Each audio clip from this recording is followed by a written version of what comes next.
One of my favorite shows growing up was Married with Children. I still remember staying up late on Friday nights to watch it on ITV. Maybe my Canadian friends will relate to that. If a show like that were made today, it would be cancelled even before the first episode aired because it would be deemed too politically incorrect. But let's face it, guys, if some of you are married and have kids, then you know there's some truth to the show. One of my subscribers suggested covering the time that the band Anthrax appeared on Married with Children, and that's what we're going to discuss in today's video.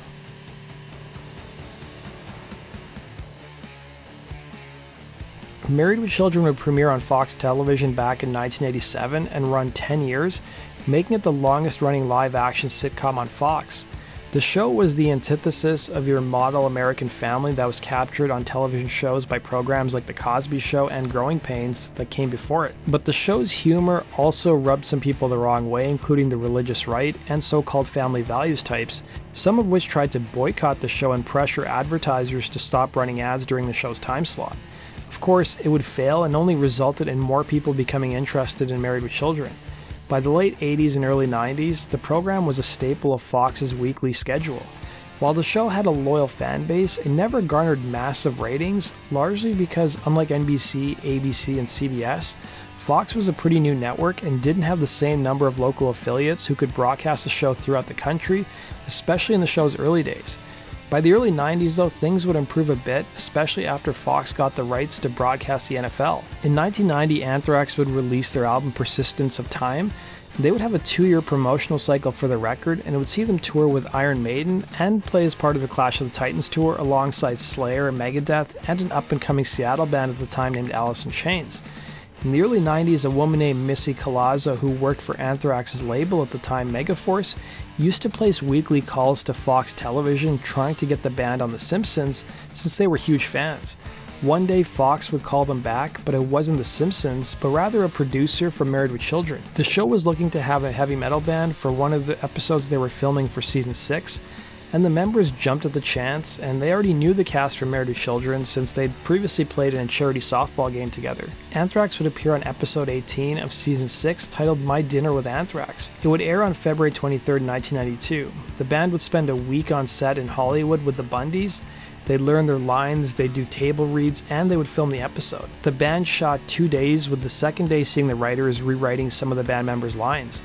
But not everything went according to plan, though, as the members did get into some trouble with the producers of the show, something we'll talk about in a bit. The premise of the episode revolves around the Bundys' children, Kelly and Bud, tricking their parents Al and Peg into taking a vacation for their 20th anniversary because the kids would win a TV contest to have Anthrax perform at their house and have dinner with them. The vacation, meanwhile, is a timeshare scam. Shortly after Anthrax arrive at the Bundys' house in Chicago, the city is hit by a snowstorm, and Al and Peg have their neighbor Marcy go check up on the kids. While Anthrax shows up and performs at the Bundys' house, the dinner wouldn't quite arrive due to the storm. So the members of the band would raid the Bundys' fridge only to find, well, you know exactly what they'll find. During the performance, Anthrax would cause a good deal of destruction at the Bundys' house. Guitarist Scott Ian would reveal that the original script had him sleeping with Kelly Bundy, as he revealed in this interview with Louder Noise. And in the initial script, there was a scene where Kelly Bundy was supposed to take my hand and walk me upstairs because we're going to have sex.